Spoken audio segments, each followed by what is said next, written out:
full of Indian communities, and we are enjoying Milan. ਦੇ ਵਿਚਾਰੇ 500 800 ਦੀ ਦਿਹਾੜੀ ਵੀ ਲਾ ਸਕਦੇ ਸੀ, ਪਰ ਉਹ ਸਾਰਾ ਕੰਮ ਛੱਡ ਕੇ ਸੇਵਾ ਕਰਨ ਦੇ ਮਕਸਦ ਦੇ ਵਿੱਚ ਬੱਚੇ ਵੀ ਪਰਿਵਾਰ ਤੁਸੀਂ ਦੇਖਿਆ ਪਿੱਛੇ ਬੈਠੇ ਆ, ਉਹ ਆਏ ਹੋਏ ਨੇ।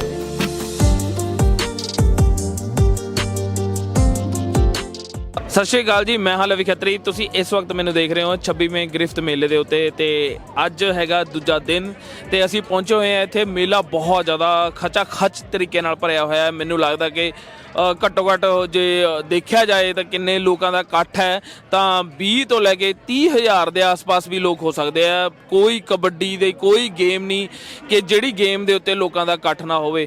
ਚਾਹੇ ਉਹ ਮੈਂ ਐਂਟਰੀ ਕਰਦੇ ਹੋਏ ਤੁਸੀਂ ਦੇਖ ਸਕਦੇ ਹੋ, ਉੱਥੇ ਵੀ ਲੋਕਾਂ ਦਾ ਇਕੱਠ ਹੈ। ਜੇ ਤੁਸੀਂ ਕਬੱਡੀ ਦੀ ਸਾਈਡ ਦੇਖੋ, ਉੱਥੇ ਵੀ ਲੋਕਾਂ ਦਾ ਇਕੱਠ ਹੈ। ਜੇ ਉਧਰ ਮਾਰਕੀਟ ਸਾਈਡ ਜਾਈਏ ਤੇ ਉੱਥੇ ਵੀ ਲੋਕਾਂ ਦਾ ਇਕੱਠ ਹੈ।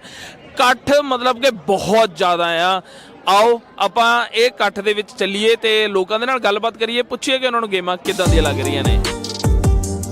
ਜੇ ਗੱਲ ਕਰੀਏ ਅਸੀਂ ਪੰਜਾਬੀ ਮੇਲਿਆਂ ਦੀ ਜਾਂ ਗੱਲ ਕਰੀਏ ਪੰਜਾਬ ਦੀ, ਤਾਂ ਸਾਨੂੰ ਸ਼ਰਧਾਈ ਜਿਹੜੀ ਸਾਡੀ ਕਿ ਕਹਿ ਦਿਓ ਔਰਗੈਨਿਕ ਡਰਿੰਕ, ਕਿ ਚਾਹੇ ਸਿਹਤ ਦੇ ਪੱਖੋਂ ਹੋਵੇ ਚਾਹੇ ਉਹ ਗਰਮੀਆਂ ਦੇ ਪੱਖ ਤੋਂ ਹੋਵੇ, ਤਾਂ ਸਾਨੂੰ ਕਦੇ ਨਹੀਂ ਭੁੱਲਦੀ। ਤੇ ਇੱਥੇ ਲੱਗਿਆ ਹੋਇਆ ਸ਼ਰਧਾਈ ਦਾ ਲੰਗਰ ਤੁਸੀਂ ਮੇਰੇ ਪਿੱਛੇ ਦੇਖ ਸਕਦੇ ਹੋ, ਤੇ ਸਾਡੇ ਨਿਹੰਗ ਸਿੰਘ ਜਿੰਨੇ ਵੀ ਹੈਗੇ ਨੇ ਤੇ ਉਹ ਸ਼ਰਧਾਈ ਦੇ ਲੰਗਰ ਨੂੰ ਪ੍ਰੋਪਰ ਚਲਾ ਰਹੇ ਨੇ। ਸਾਡੇ ਨਾਲ ਇਸ ਵਕਤ ਜੇ ਦੇਖੋ ਸ਼ਰਧਾਈ ਦੀ ਪੂਰੀ ਛਬੀਲ ਚੱਲ ਰਹੀ ਹੈ, ਤੇ ਨਾਲ ਜਿਹੜੇ ਇੱਥੇ ਦੇ ਮਤਲਬ ਕਿ ਸੇਵਾਦਾਰ ਨੇ ਪ੍ਰੋਪਰ ਸੇਵਾ ਨਿਭਾ ਰਹੇ ਨੇ। ਸਤਿ ਸ਼੍ਰੀ ਅਕਾਲ ਜੀ। ਸਤਿ ਸ਼੍ਰੀ ਅਕਾਲ ਵੀਰ। ਹਾਂਜੀ ਭਾਈ, ਕਿੰਨਾ ਟਾਈਮ ਹੋ ਗਿਆ ਤੁਹਾਨੂੰ ਮਤਲਬ ਇੱਥੇ ਆਏ? ਪਹਿਲੇ ਤੁਸੀਂ 2 ਦਿਨਾਂ ਤੋਂ ਆਏ ਜਾਂ ਤੁਹਾਨੂੰ 3-4 ਦਿਨ ਹੋ ਗਏ ਇੱਥੇ ਆਏ ਨੂੰ? ਆਪਣੇ ਸ਼ਨੀਚਰਵਾਰ ਨੂੰ ਪਹੁੰਚ ਗਏ ਸਵੇਰੇ ਆਪਾਂ, ਤੇ ਜਦ ਇੱਥੇ ਆਪਾਂ ਸਵੇਰੇ ਪਹੁੰਚ ਜਾਂਦੇ ਸਵੇਰੇ 6 ਵਜੇ ਇੱਥੇ ਤੜਕੇ।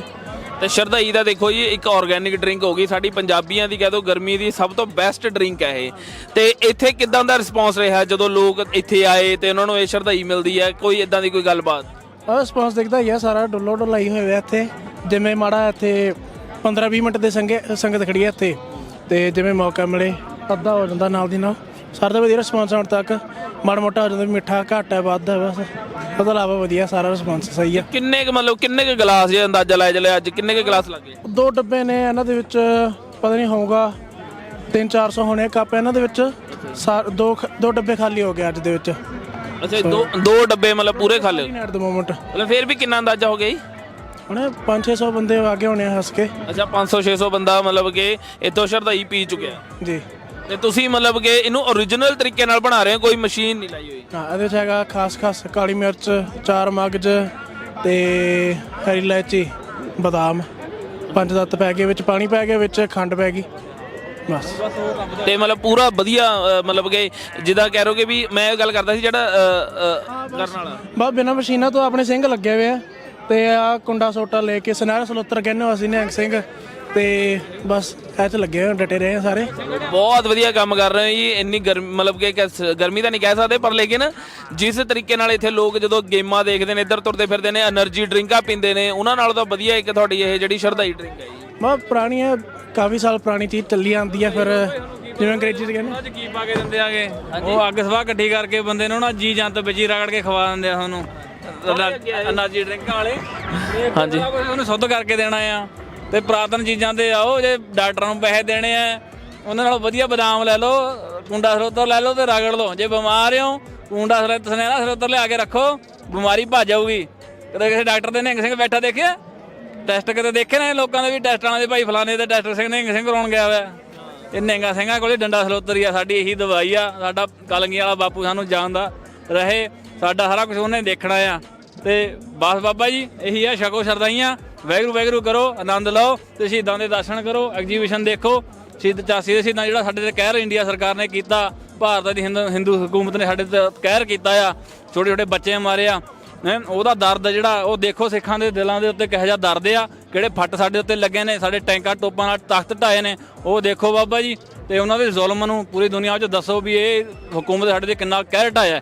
ਤੇ ਇਹ ਸਰੋਤਰ ਕੂੜੇ ਸਰੋਤਰ ਦਾ ਬਾਬਾ ਜੀ ਸਾਰਿਆਂ ਦੇ ਘਰੇ ਚਾਹੀਦੇ ਨੇ। ਤੇ ਆਪਦੇ ਪੁਰਾਤਨ ਆਪਣੇ ਵਿਰਸੇ ਨਾਲ ਜੁੜੋ, ਸਿੰਘਾਂ ਨਾਲ ਜੁੜੋ। ਵਾਹਿਗੁਰੂ ਜੀ ਕਾ ਖਾਲਸਾ, ਵਾਹਿਗੁਰੂ ਜੀ ਕੀ ਫਤਿਹ।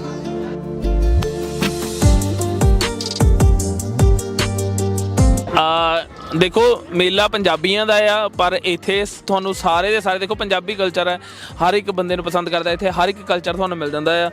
ਸੋ hi, how you man? every good here with friends in the celebration of. So how's your experience in 26 games on like in Griffith? We are enjoying completely. We are happy about this celebration. ਹੁਣ ਇਸ ਵਕਤ ਆਪਾਂ ਖੜੇ ਆਂ ਬਿਲਕੁਲ ਕਿਤਾਬਾਂ ਦੇ stall ਦੇ ਉੱਤੇ। ਦੇਖੋ ਇਸ ਮੇਲੇ ਦੇ ਵਿੱਚ ਇਕੱਲਾ ਇਹ ਨਹੀਂ ਹੈਗਾ ਕਿ ਤੁਸੀਂ ਇੱਥੇ ਸਿਰਫ ਗੇਮਾਂ ਹੀ ਦੇਖੋਗੇ ਜਾਂ ਲੰਗਰ ਛਕ ਕੇ ਘਰ ਨੂੰ ਚਲੇ ਜਾਓਗੇ, ਪਰ ਜਦੋਂ ਅਸੀਂ ਇਸ ਮੇਲੇ ਦੇ ਵਿੱਚ ਪਹੁੰਚਦੇ ਹਾਂ ਸਾਨੂੰ ਇਦਾਂ ਦੀਆਂ ਚੀਜ਼ਾਂ ਪਤਾ ਲੱਗਦੀਆਂ ਨੇ ਜਾਂ ਇਦਾਂ ਦੀਆਂ ਚੀਜ਼ਾਂ ਦੇਖਣ ਨੂੰ ਮਿਲਦੀਆਂ ਨੇ ਕਿ ਜਿਹੜੀਆਂ ਕਿ ਸਾਡੀ ਜ਼ਿੰਦਗੀ ਦੇ ਵਿੱਚ ਬਹੁਤ ਜ਼ਿਆਦਾ ਇੰਪੋਰਟੈਂਟ ਨੇ, ਖਾਸ ਕਰ ਕਿਤਾਬਾਂ। So where are you from? We are from Argentina, Argentina, Italy, and we are a group. So you are like traveling in Australia? Yes, we are working holiday, and we are doing the extension. We are working in the farm, different shops, and now we meet in Griffin.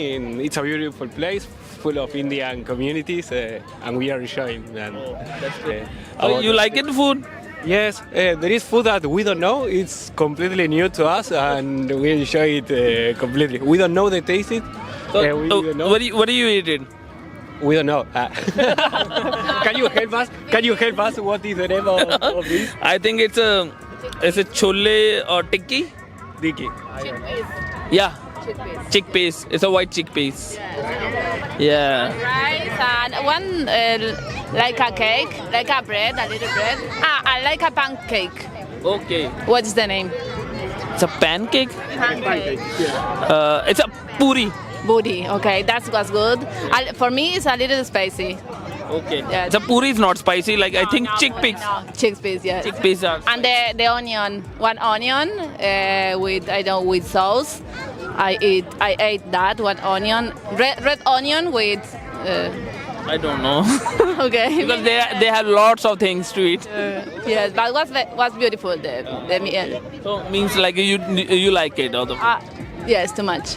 So thank you so much. Thank you. Thank you.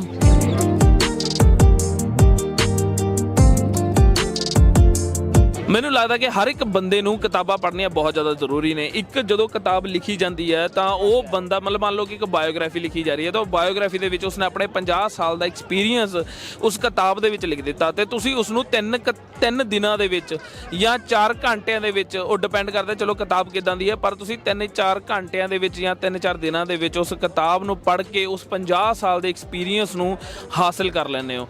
ਤਾਂ ਕਿਤਾਬਾਂ ਨੂੰ ਪੜ੍ਹਨਾ ਬਹੁਤ ਜ਼ਿਆਦਾ ਜ਼ਰੂਰੀ ਹੈ ਤੇ ਸਾਡੇ ਨਾਲ ਇੱਥੇ ਉਹਨਾਂ ਨਾਲ ਗੱਲ ਕਰਦੇ ਹਾਂ ਜਿਨ੍ਹਾਂ ਨੇ ਇਹ ਕਿਤਾਬ ਦੀ ਸਟਾਲ ਲਗਾਈ ਹੋਈ ਹੈ। ਸਤਿ ਸ਼੍ਰੀ ਅਕਾਲ ਭਾਜੀ। ਸਤਿ ਸ਼੍ਰੀ ਅਕਾਲ ਜੀ। ਵਾਹਿਗੁਰੂ ਜੀ ਕਾ ਖਾਲਸਾ, ਵਾਹਿਗੁਰੂ ਜੀ ਕੀ ਫਤਿਹ। ਤੁਸੀਂ ਕਿੱਥੋਂ ਭਾਜੀ ਹੁਣ ਇਸ ਕਿਤਾਬਾਂ ਦੀ ਸਟਾਲ ਨੂੰ ਨਾਲ ਲੈ ਕੇ ਆਏ ਹੋ?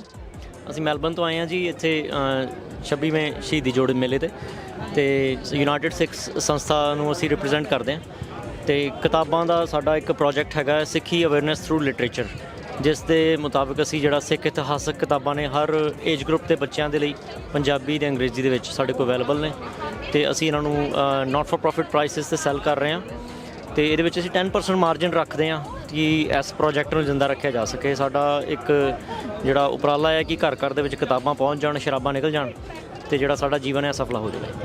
ਨਹੀਂ, ਇਹ ਤੁਸੀਂ ਬਹੁਤ ਵੱਡਾ ਉਪਰਾਲਾ ਕਰ ਰਹੇ ਹੋ। ਮੈਨੂੰ ਲੱਗਦਾ ਹਰ ਇੱਕ ਸ਼ਖਸ ਨੂੰ ਕਿਤਾਬ ਤਾਂ ਜ਼ਰੂਰ ਪੜ੍ਹਨੀ ਚਾਹੀਦੀ ਹੈ ਉਹਦੀ ਮਾਨਸਿਕਤਾ ਲਈ। ਤੁਸੀਂ ਇਹਦੇ ਬਾਰੇ ਕੀ ਕਹੋਗੇ? ਜਿੱਦਾਂ ਪੁਰਾਣੇ ਟਾਈਮਾਂ ਦੇ ਵਿੱਚ ਸਾਡੀਆਂ ਦਾਦੀਆਂ ਨਾਨੀਆਂ ਕਹਾਣੀਆਂ ਸੁਣਾਉਂਦੀਆਂ ਸੀ, ਸਾਡੀ ਇਮੈਜੀਨੇਸ਼ਨ ਪਾਵਰ ਕਿੰਨੀ ਜ਼ਿਆਦਾ ਸਟਰੋਂਗ ਹੋ ਜਾਂਦੀ ਸੀ, ਔਰ ਅੱਜ ਕੱਲ੍ਹ ਇਹ ਚੀਜ਼ਾਂ ਬਹੁਤ ਜ਼ਿਆਦਾ ਘੱਟ ਹੋ ਗਈਆਂ ਨੇ। ਨਾਨੀਆਂ ਦਾਦੀਆਂ ਹੁਣ ਉਹ ਕਹਾਣੀਆਂ ਸੁਣਨ ਨੂੰ ਸ਼ਾਇਦ ਮੌਕਾ ਨਹੀਂ ਮਿਲਦਾ ਤੇ ਅੱਜ ਕੱਲ੍ਹ ਅਸੀਂ ਫੋਨਾਂ 'ਤੇ ਹੀ ਹੋ ਗਏ ਹਾਂ। ਜੇ ਕੁਛ ਪੜ੍ਹਨਾ ਜਾਂ ਸੁਣਨਾ ਹੋਵੇ ਜਾਂ ਸਾਡੀ ਟਰਾਈ ਇਹ ਹੁੰਦੀ ਹੈ ਕਿ ਅਸੀਂ ਆਡੀਓ ਬੁੱਕ ਸੁਣ ਲਈਏ, ਤਾਂ ਅੱਜ ਕੱਲ੍ਹ ਇਹਨਾਂ ਚੀਜ਼ਾਂ ਦਾ ਸ਼ਾਇਦ ਕਲਚਰ ਘਟਦਾ ਜਾ ਰਿਹਾ ਹੈ। ਤਾਂ ਸਾਡੀ ਕਮਿਊਨਿਟੀ 'ਚ ਘੱਟ ਹੈ ਭਾਜੀ। ਤੁਸੀਂ ਗੋਰਿਆਂ ਵੱਲ ਵੇਖੋ, ਹਜੇ ਵੀ ਉਹਨਾਂ ਦੀਆਂ ਜਿਹੜੀਆਂ ਬੁੱਕਸ ਨੇ, ਬੁੱਕ ਸ਼ਾਪਸ ਨੇ ਚੱਲਦੀਆਂ ਨੇ, ਭਾਵੇਂ ਈ ਬੁੱਕਸ ਆ ਗਈਆਂ ਨੇ ਹੈ ਨਾ, ਤੁਸੀਂ ਕਿੰਡਲ ਵਗੈਰਾ ਦੇ ਵਿੱਚ ਆਨਲਾਈਨ ਉਹਨਾਂ ਦੀਆਂ ਬੁੱਕਸ ਅਵੇਲੇਬਲ ਨੇ, ਪਰ ਉਹ ਪੜ੍ਹਦੇ ਆ। ਤੁਸੀਂ ਟ੍ਰੇਨ 'ਚ ਟਰੈਵਲ ਕਰਦੇ ਹੋ, ਤੁਸੀਂ ਦੇਖਿਆ ਹੋਣਾ ਗੋਰੇ ਬੁੱਕਸ ਪੜ੍ਹਦੇ ਨੇ। ਸਾਡੇ ਲੋਕ ਇਹਨਾਂ ਚੀਜ਼ਾਂ ਵੱਲ ਜ਼ਿਆਦਾ ਧਿਆਨ ਹੈਗਾ। ਚਲੋ ਸੋਝੀ ਕਦੋਂ ਆਉਂਦੀ ਹੈ, ਪਰ ਇਹ ਕਿ ਹਾਂ ਪੜ੍ਹਨਾ ਜ਼ਰੂਰ ਚਾਹੀਦਾ। ਬੰਦੇ ਦੀ ਮਾਨਸਿਕਤਾ 'ਤੇ ਬਹੁਤ ਵੱਡਾ ਅਸਰ ਹੁੰਦਾ, ਕਿਉਂਕਿ ਜਿਹੜੀ ਚੀਜ਼ ਤੁਸੀਂ ਵੇਖਦੇ ਹੋ, ਸੁਣਦੇ ਹੋ, ਉਹ ਤੁਹਾਡੀ ਸ਼ਾਰਟ ਟਰਮ ਮੈਮਰੀ ਦੇ ਵਿੱਚ ਥੋੜ੍ਹੇ ਚਿਰ ਰਹਿ ਜਾਂਦੀ ਹੈ, ਤੁਸੀਂ ਭੁੱਲ ਜਾਂਦੇ ਹੋ ਲੇਟਰ ਔਨ। ਪਰ ਤੁਹਾਨੂੰ ਯਾਦ ਹੋਏਗਾ ਜਿਹੜੀ ਤੁਸੀਂ 10ਵੀਂ 'ਚ ਕਿਤਾਬ ਪੜ੍ਹੀ ਹੋਏਗੀ ਜਾਂ ਤੁਸੀਂ ਆਪਣੇ ਪੜ੍ਹਾਈ ਦੇ ਵੇਲੇ ਜਿਹੜੀਆਂ ਕਿਤਾਬਾਂ ਵੀ ਪੜ੍ਹੀਆਂ ਹੋਣਗੀਆਂ, ਹੋਰ ਵੀ ਕੋਈ ਚੀਜ਼ ਪੜ੍ਹੀ ਹੋਏਗੀ, ਤੁਹਾਨੂੰ ਯਾਦ ਹੋਏਗੀ। ਉਹ ਕਿਤਾਬਾਂ ਜਿਹੜੇ ਤੁਸੀਂ ਅੱਖਰ ਪੜ੍ਹਦੇ ਹੋ ਨਾ, ਅੱਖਾਂ ਦੇ ਥਰੂ ਜਾਣਾ, ਉਹ ਤੁਹਾਨੂੰ ਯਾਦ ਰਹਿ ਜਾਂਦਾ। ਇੱਦਾਂ ਹੀ ਅਸੀਂ ਹਿਸਟਰੀ ਪਾਸ ਔਨ ਕਰ ਸਕਦੇ ਹਾਂ, ਕਿਉਂਕਿ ਸਾਡੀਆਂ ਨਾਨੀਆਂ ਦਾਦੀਆਂ ਨੂੰ ਉਸ ਵੇਲੇ ਡਿਸਟਰੈਕਸ਼ਨ ਨਹੀਂ ਸੀ ਹੁੰਦੀ। ਉਸ ਵੇਲੇ ਟੀਵੀ ਜਾਂ ਮਤਲਬ ਇਹੋ ਜਿਹੀ ਚੀਜ਼ਾਂ ਨਹੀਂ ਸੀ ਹੁੰਦੀਆਂ। ਚਲੋ ਸਮੇਂ ਦੇ ਨਾਲ ਬਦਲਣਾ ਪੈਂਦਾ ਹੈ, ਸਾਨੂੰ ਲੋੜ ਵੀ ਹੈ, ਚਾਹੀਦਾ ਵੀ ਆ, ਟੈਕਨੋਲੋਜੀ ਦੇ ਨਾਲ ਅਪਡੇਟ ਹੋਣਾ ਚਾਹੀਦਾ, ਪਰ ਥੋੜ੍ਹਾ ਜਿਹਾ ਸਮਾਂ ਸਾਨੂੰ ਪੜ੍ਹਨ ਲਈ ਜ਼ਰੂਰ ਦੇਣਾ ਚਾਹੀਦਾ। ਇਹ ਸਾਡਾ ਇੱਕ ਉਪਰਾਲਾ ਹੈਗਾ ਇਸ ਪ੍ਰੋਜੈਕਟ ਦਾ। ਵੈਸੇ ਸਾਡੀ ਜਿਹੜੀ ਆਰਗੇਨਾਈਜੇਸ਼ਨ ਆ, ਅਸੀਂ ਗਲੋਬਲੀ ਰਜਿਸਟਰਡ NGOs ਹਾਂ। ਅਸੀਂ ਪਹਿਲੀ ਸਿੱਖ ਆਰਗੇਨਾਈਜੇਸ਼ਨ ਹੈ ਜਿਹੜੀ ਯੂਨਾਈਟਿਡ ਨੇਸ਼ਨਸ ਨਾਲ ਐਫੀਲੀਏਟਡ ਹੈ। ਲੋਕਾਂ ਨੂੰ ਬਹੁਤਾ ਪਤਾ ਨਹੀਂ, ਕਿਉਂਕਿ ਅਸੀਂ ਪ੍ਰਮੋਸ਼ਨਸ ਦੇ ਉੱਤੇ ਬਹੁਤ ਪੈਸਾ ਨਹੀਂ ਖਰਚ ਕਰਦੇ। ਸਾਰੇ ਅਸੀਂ ਸੇਵਾਦਾਰ ਹਾਂ, ਵੋਲੰਟੀਅਰ ਮੈਲਬਨ ਤੋਂ ਆਏ ਹਾਂ ਆਪਣਾ ਲੌਂਗ ਵੀਕਐਂਡ ਛੱਡ ਕੇ। ਜੇ ਚਾਹੁੰਦੇ ਤਾਂ ਵਿਚਾਰੇ 500 800 ਦੀ ਦਿਹਾੜੀ ਵੀ ਲਾ ਸਕਦੇ ਸੀ, ਪਰ ਉਹ ਸਾਰਾ ਕੰਮ ਛੱਡ ਕੇ ਸੇਵਾ ਕਰਨ ਦੇ ਮਕਸਦ ਦੇ ਵਿੱਚ ਬੱਚੇ ਵੀ, ਪਰਿਵਾਰ ਤੁਸੀਂ ਦੇਖਿਆ ਪਿੱਛੇ ਬੈਠੇ ਆ, ਉਹ ਆਏ ਹੋਏ ਨੇ। ਅਤੇ ਸਾਡਾ ਇਹੀ ਮਕਸਦ ਹੈ ਕਿ ਅਸੀਂ ਆਪਣੀ ਕਮਿਊਨਿਟੀ ਦੇ ਵਿੱਚ ਅਵੇਅਰਨੈਸ ਜਿਹੜੀ ਹੈ, ਈਵਨ ਸਾਨੂੰ ਆਪਣੇ ਧਰਮ ਬਾਰੇ ਜਾਂ ਆਪਣੀ ਕਮਿਊਨਿਟੀ ਬਾਰੇ ਹੀ ਨਹੀਂ ਚੀਜ਼ਾਂ ਪਤਾ ਹੈਗੀਆਂ। ਹੁਣ ਐਗਜ਼ਾਮਪਲ ਦੇਣਾ, ਸਾਡੇ ਕੋਲ ਬੁੱਕ ਬਹੁਤ ਵਧੀਆ ਹੈਗੀ ਆ, ਸਿੱਖਸ ਇਨ ਆਸਟ੍ਰੇਲੀਆ, ਕਿ ਸਿੱਖ ਜਦੋਂ ਆਸਟ੍ਰੇਲੀਆ 'ਚ ਆਏ, ਸਾਡਾ ਇਤਿਹਾਸ ਕੀ ਹੈ, ਕਿਸ ਕਿਸ ਤਰੀਕੇ ਦੇ ਉਹਨਾਂ ਨੇ ਸਟਰਗਲਸ ਵੇਖੀਆਂ ਨੇ, ਕਿੱਦਾਂ ਦੇ ਜਿਹੜੇ ਮਾਰਕੇ ਵੀ ਮਾਰੇ ਨੇ, ਹੈ ਨਾ, ਉਹ ਸਾਨੂੰ ਪਤਾ ਤਾਂ ਹੋਵੇ, ਕੋਈ ਕਿਸੇ ਨਾਲ ਗੱਲ ਤਾਂ ਕਰ ਸਕੀਏ, ਦੱਸ ਸਕੀਏ। ਅਤੇ ਇਹ ਇੱਕ ਸਾਡਾ ਜ਼ਰੂਰ ਮਕਸਦ ਹੈਗਾ। ਨਹੀਂ, ਮੈਂ ਸੌਰੀ, ਮੈਂ ਇਹ ਬੁੱਕ ਨਹੀਂ ਪੜ੍ਹੀ, ਪਰ ਸਿੱਖ ਇਨ ਆਸਟ੍ਰੇਲੀਆ, ਪਰ ਨਾਰਮਲੀ ਜਿਹੜੇ ਓਰੀਜਨਲਸ ਦੇ ਉੱਤੇ ਮੈਂ ਕਿਤਾਬਾਂ ਪੜ੍ਹੀਆਂ, ਕਿ ਓਰੀਜਨਲ ਦੀ ਕਹਾਣੀਆਂ ਜਿਵੇਂ ਜਿਸ ਤਰੀਕੇ ਨਾਲ ਦੱਸੀਆਂ ਗਈਆਂ ਨੇ। ਤੁਸੀਂ ਮੈਨੂੰ ਸਾਡੇ ਦਰਸ਼ਕਾਂ ਲਈ ਇਹ ਜ਼ਰੂਰ ਦੱਸੋ ਕਿ ਵੀ ਜੇ ਇੱਦਾਂ ਦੀਆਂ ਕਿਤਾਬਾਂ ਜਿਹੜੀਆਂ ਅਸੀਂ ਦਿਖਾਈਏ ਜਾਂ ਸਿੱਖ ਇਤਿਹਾਸ ਦੇ ਰਿਲੇਟਡ ਹੋਣ, ਉਹਨਾਂ ਨੂੰ ਔਨਲਾਈਨ ਤੁਹਾਡੇ ਤੋਂ ਆਰਡਰ ਕੀਤਾ ਜਾ ਸਕਦਾ ਜਾਂ ਕਿੱਥੋਂ ਕੀਤਾ ਜਾ ਸਕਦਾ, ਉਹ ਜ਼ਰੂਰ ਦੱਸੋ। ਵੈਸੇ ਐਜ਼ ਸੱਚ ਸਾਡੀ ਕੋਈ ਆਨਲਾਈਨ ਸਟੋਰ ਨਹੀਂ ਹੈਗਾ, ਕਿਉਂਕਿ we are not a book selling organisation, ਹੈ ਨਾ। ਜਿਵੇਂ ਮੈਂ ਦੱਸਿਆ ਕਿ ਅਸੀਂ ਇੱਕ human rights and charity organisation ਹੈਗੀ ਆ। ਸਾਡਾ ਮੇਨ ਜਿਹੜਾ ਕੰਮ ਆ ਉਹ ਸਿਵਲ ਐਂਡ ਹਿਊਮਨ ਰਾਈਟਸ 'ਤੇ ਕੰਮ ਕਰਦੇ ਹਾਂ। ਜਿਹੜੇ ਸਿੱਖਾਂ ਦੇ ਰਾਈਟਸ ਨੇ, ਜਿਵੇਂ ਕਕਾਰਾਂ ਦੇ ਇਸ਼ੂਜ਼ ਨੇ, ਸਾਡੀ ਪਹਿਚਾਣ ਦੇ ਇਸ਼ੂਜ਼ ਨੇ, ਕਿਸੇ ਨੂੰ ਵਰਕ ਪਲੇਸ ਦੇ ਉੱਤੇ ਕਿਰਪਾਨ ਕਰਕੇ ਕੋਈ ਇਸ਼ੂ ਆਉਂਦਾ, ਸਾਡੇ ਕੋਲ ਲੀਗਲ ਟੀਮਸ ਹੈਗੀਆਂ ਜਿਹਦੇ ਨਾਲ ਅਸੀਂ ਇਹਨਾਂ ਚੀਜ਼ਾਂ ਨੂੰ ਰਿਜ਼ੋਲਵ ਕਰਨ ਦੀ ਕੋਸ਼ਿਸ਼ ਕਰਦੇ ਹਾਂ। ਉਸ ਤੋਂ ਇਲਾਵਾ ਜਿਹੜੇ ਹਿਊਮੈਨੀਟੇਰੀਅਨ ਸੇਵਾ ਦੇ ਕਾਰਜ ਨੇ, ਉਹ ਵੀ ਅਸੀਂ ਕਰਦੇ ਹਾਂ। ਪਰ ਜੇ ਕਿਸੇ ਨੇ ਬੁੱਕਸ ਆਰਡਰ ਕਰਨੀਆਂ ਨੇ, ਮੈਂ ਤੁਹਾਨੂੰ ਆਪਣਾ ਨੰਬਰ ਦੇ ਸਕਦਾ, ਤੁਸੀਂ ਇੱਥੇ ਵੀ ਵਿਖਾ ਸਕਦੇ ਹੋ ਕੈਮਰੇ ਦੇ ਵਿੱਚ। 0 ਜਿਹੜਾ ਸਾਡੀ ਸੰਸਥਾ ਦਾ ਨੰਬਰ ਹੈ ਆਸਟ੍ਰੇਲੀਆ ਦਾ, ਤੁਸੀਂ ਇਸ ਨੰਬਰ 'ਤੇ ਫੋਨ ਕਰਕੇ ਅਤੇ ਤੁਸੀਂ ਜਿਹੜਾ ਹੈ ਕਿ ਸਾਡੇ ਕੋਲ ਬੁੱਕਸ ਆਰਡਰ ਕਰ ਸਕਦੇ, ਤੁਹਾਨੂੰ ਘਰੇ ਡਿਲੀਵਰ ਕਰਵਾ ਸਕਦੇ ਹਾਂ, ਵਿਚ ਇਜ਼ 0420 391 982 0420 391 982। ਥੈਂਕ ਯੂ ਭਾਜੀ। ਲਾਸਟ ਦੇ ਵਿੱਚ ਇੱਕ ਮੇਰਾ ਸਵਾਲ ਹੋਏਗਾ ਤੁਹਾਡੇ ਨਾਲ ਕਿ ਇੱਦਾਂ ਦੀਆਂ ਤੁਹਾਡੀ ਸਟਾਲ ਦੇ ਉੱਤੋਂ ਮੈਨੂੰ ਘੱਟੋ ਘੱਟ ਤੁਸੀਂ 5 ਕਿਤਾਬਾਂ ਦੱਸ ਦਿਓ ਕਿ ਹਰ ਇੱਕ ਮਤਲਬ ਕਿ ਪੇਰੈਂਟਸ ਨੂੰ ਆਪਣੇ ਬੱਚਿਆਂ ਨੂੰ ਜ਼ਰੂਰ ਪੜ੍ਹਾਉਣੀਆਂ ਚਾਹੀਦੀਆਂ ਨੇ। ਹਾਂਜੀ ਵੀਰ ਜੀ, ਜਿਹੜੇ ਸਾਡੇ ਪੁਰਾਤਨ ਸਿੰਘ ਹੋਏ ਨੇ, ਸਰਦਾਰ ਕਪੂਰ ਹੋਣਾ ਦੀ ਹੈ ਸਾਚੀ ਸਾਖੀ, ਇਹਨੂੰ ਇੰਗਲਿਸ਼ 'ਚ ਟਰੂ ਸਟੋਰੀ ਵੀ ਕਹਿ ਦਿੰਦੇ ਆ, ਸਾਡੇ ਕੋਲ ਹੈਗੀ ਆ। ਰਾਈਟਰ ਜ਼ਰੂਰ ਦੱਸਿਓ। ਹਾਂਜੀ, ਸਰਦਾਰ ਕਪੂਰ ਸਿੰਘ ਜੀ। ਠੀਕ ਹੈ ਜੀ। ਸਾਨੂੰ ਗੁਰੂ ਗੋਬਿੰਦ ਪਾਤਸ਼ਾਹ ਦਾ ਜ਼ਫਰਨਾਮਾ ਸਾਨੂੰ ਜ਼ਰੂਰ ਪੜ੍ਹਨਾ ਚਾਹੀਦਾ। ਇਹ ਸਾਡੇ ਕੋਲ ਟਰਾਂਸਲੇਸ਼ਨ ਦੇ ਵਿੱਚ ਅਵੇਲੇਬਲ ਹੈ। ਠੀਕ ਹੈ ਜੀ। ਅਤੇ ਇੱਦਾਂ ਹੀ ਗੁਰੂ ਗੋਬਿੰਦ ਪਾਤਸ਼ਾਹ ਦੇ 52 ਬਚਨ ਨੇ ਜਿਹੜੇ ਸਿੰਘਾਂ ਨੂੰ ਕੀਤੇ ਗਏ ਨੇ, ਉਹ ਵੀ ਸਾਡੇ ਕੋਲ ਕਿਤਾਬ ਅਵੇਲੇਬਲ ਹੈ, ਪੜ੍ਹਨੀ ਚਾਹੀਦੀ ਹੈ। ਇੱਕ ਭਾਈ ਕਾਹਨ ਸਿੰਘ ਨਾਭਾ ਹੋਣਾ ਦੀ ਹੈ, ਜੇ ਸਿੱਖਸ ਆਰ ਨਾਟ ਹਿੰਦੂਜ਼, ਸਿੱਖ ਹਮ ਹਿੰਦੂ ਨਹੀਂ, ਪੰਜਾਬੀ 'ਚ ਵੀ, ਇੰਗਲਿਸ਼ 'ਚ ਵੀ ਅਵੇਲੇਬਲ ਹੈ। ਇਹ ਵੀ ਸਾਨੂੰ ਜ਼ਰੂਰ ਪੜ੍ਹਨੀ ਚਾਹੀਦੀ। ਛੋਟੇ ਛੋਟੇ ਡਿਫਰੈਂਸਿਸ ਨੇ ਕਿ ਅਸੀਂ ਕਿਸੇ ਧਰਮ ਦੀ ਆਲੋਚਨਾ ਨਹੀਂ ਕਰਦੇ, ਹਰ ਕੋਈ ਧਰਮ ਸਤਿਕਾਰਯੋਗ ਆ, ਹਰ ਕਿਸੇ ਦਾ ਆਪਣਾ ਬਿਲੀਫ ਆ, ਪਰ ਅਸੀਂ ਆਹ ਦੱਸਣ ਦੀ ਕੋਸ਼ਿਸ਼ ਕਰ ਰਹੇ ਹਾਂ ਕਿ ਅਸੀਂ ਉਹ ਜਿਹੜਾ ਸਾਨੂੰ ਸ਼ੋਅ ਕੀਤਾ ਜਾ ਰਿਹਾ ਕਿ ਤੁਸੀਂ ਉਹਨਾਂ ਦਾ ਅੰਗ ਹੋ। ਈਵਨ ਇੰਡੀਅਨ ਕਨਸਟੀਟਿਊਸ਼ਨ ਵੀ ਕਹਿੰਦਾ ਕਿ ਤੁਸੀਂ ਇੱਕ ਹਿੰਦੂ ਧਰਮ ਦਾ ਅੰਗ ਹੋ, ਅਤੇ ਇਹ ਜਿਹੜੀ ਬੁੱਕ ਆ ਉਸ ਚੀਜ਼ ਨੂੰ ਖੰਡਿਤ ਕਰਦੀ ਹੈ। ਅਤੇ ਇਸ ਤੋਂ ਇਲਾਵਾ ਜਿਹੜੀ ਮੈਂ ਬੁੱਕ ਦੀ ਗੱਲ ਕਰਾਂ, ਜਿਹੜਾ ਸਾਡੇ ਨਾਲ 84 ਦੇ ਵਿੱਚ ਜੋ ਸੰਤਾਪ ਹੋਇਆ ਅਤੇ ਦਿੱਲੀ ਦੇ ਵਿੱਚ ਜਿਹੜਾ ਕਤਲੇਆਮ ਹੋਇਆ, ਉਹਦੇ ਸਾਡੇ ਕੋਲ ਜਿਵੇਂ ਸਿੱਖ ਵਿਰੋਧੀ ਦੰਗੇ ਕਰਕੇ ਇੱਕ ਸੰਜੇ ਸੂਰੀ ਹੋਣਾ ਦੀ ਕਿਤਾਬ ਹੈਗੀ ਹੈ, ਬਹੁਤ ਵਧੀਆ। ਸਾਨੂੰ ਪੜ੍ਹਨਾ ਚਾਹੀਦਾ ਕਿ ਸਾਡੇ ਨਾਲ ਹੋਇਆ ਕੀ ਹੈ। ਇੱਦਾਂ ਦੀਆਂ ਚੀਜ਼ਾਂ ਕਦੀ ਵੀ ਹੋ ਸਕਦੀਆਂ, ਕਿਸੇ ਨਾਲ ਵੀ ਹੋ ਸਕਦੀਆਂ। ਉਹਨਾਂ ਨੂੰ ਅਸੀਂ ਕਿੱਦਾਂ ਫਿਊਚਰ ਦੇ ਵਿੱਚ ਅਸੀਂ ਬਾਈਪਾਸ ਕਰ ਸਕਦੇ ਹਾਂ, ਉਸ ਚੀਜ਼ ਦੀ ਵਿਉਂਤਬੰਦੀ ਸਾਡੀ ਹੋਣੀ ਬਹੁਤ ਜ਼ਰੂਰੀ ਹੈ। ਅਤੇ ਜੇ ਇੱਕ ਲਾਸਟ ਜਿਹੜੀ ਮੈਂ ਕਿਤਾਬ ਕਹਾਂ, ਉਹ ਸਾਡੇ ਕੋਲ ਵੈਸੇ ਵਿਕ ਚੁੱਕੀ ਹੈ। ਉਹਦਾ ਇੱਕੋ ਭਾਗ ਰਹਿ ਗਿਆ, 2 ਭਾਗਾਂ ਦੇ ਵਿੱਚ ਸਿੱਖ ਰਾਜ ਕਿਵੇਂ ਬਣਿਆ ਅਤੇ ਸਿੱਖ ਰਾਜ ਕਿਵੇਂ ਗਿਆ। ਬੜੀ ਮਾਣ ਵਾਲੀ ਗੱਲ ਆ। ਸੋਹਣ ਸਿੰਘ ਸੀਤਲ ਹੋਣਾ ਦੀ ਕਿਤਾਬ ਆ। 2 ਨੇ ਕਿਤਾਬਾਂ, ਸਿੱਖ ਰਾਜ ਕਿਵੇਂ ਬਣਿਆ, ਉਹ ਜਿਹੜੀ ਦੱਸਦੀ ਹੈ ਕਿ ਜਦੋਂ ਮਹਾਰਾਜਾ ਰਣਜੀਤ ਸਿੰਘ ਨੇ ਜਦੋਂ ਸਿੱਖ ਰਾਜ ਸਥਾਪਿਤ ਕੀਤਾ ਸੀ, ਉਹਨੂੰ ਬਣਾਉਣ ਵੇਲੇ ਕਿਹੜੀਆਂ ਘਾਲਣਾਵਾਂ ਘਾਲੀਆਂ, ਸਾਰੀਆਂ ਮਿਸਲਾਂ ਕਿੱਦਾਂ ਇਕੱਠੀਆਂ ਹੋਈਆਂ ਅਤੇ ਕਿੱਦਾਂ ਸਿੱਖ ਰਾਜ ਸਥਾਪਿਤ ਹੋਇਆ, ਅਤੇ ਸਿੱਖ ਰਾਜ ਕਿਵੇਂ ਗਿਆ, ਉਹ ਜਿਹੜਾ ਦੱਸਦਾ ਹੈ ਕਿ ਕਿੱਦਾਂ ਦੀਆਂ ਗਦਾਰੀਆਂ ਹੋਈਆਂ ਜਿਹਦੇ ਨਾਲ ਸਿੱਖ ਰਾਜ ਜਿਹੜਾ ਸਾਡਾ ਖਤਮ ਹੋਇਆ। ਸਾਨੂੰ ਇਹ ਕਿਤਾਬਾਂ ਜਿਹੜੀਆਂ ਬੇਸਿਕ ਜੀਆਂ ਜ਼ਰੂਰ ਪੜ੍ਹਨੀਆਂ ਚਾਹੀਦੀਆਂ। ਥੈਂਕ ਯੂ, ਧੰਨਵਾਦ ਜੀ ਤੁਹਾਡਾ ਬਹੁਤ ਬਹੁਤ ਕਿ ਤੁਸੀਂ ਇੰਡਸਟਰੀ ਨੂੰ ਟਾਈਮ ਦਿੱਤਾ ਅਤੇ ਸਾਨੂੰ ਇੱਦਾਂ ਦੀਆਂ ਕਿਤਾਬਾਂ ਦੱਸੀਆਂ। ਇੱਕ ਲਾਸਟ ਸਵਾਲ ਹੋ ਚੁੱਕੇ ਸੀਗੇ ਕਿ ਤੁਹਾਡਾ ਫੇਵਰੇਟ ਰਾਈਟਰ ਕੌਣ ਹੈ ਜੀ? ਜੀ ਮੇਰਾ ਸਰਦਾਰ ਕਪੂਰ ਸਿੰਘ ਜੀ। ਧੰਨਵਾਦ ਜੀ, ਬਹੁਤ ਬਹੁਤ ਧੰਨਵਾਦ ਜੀ।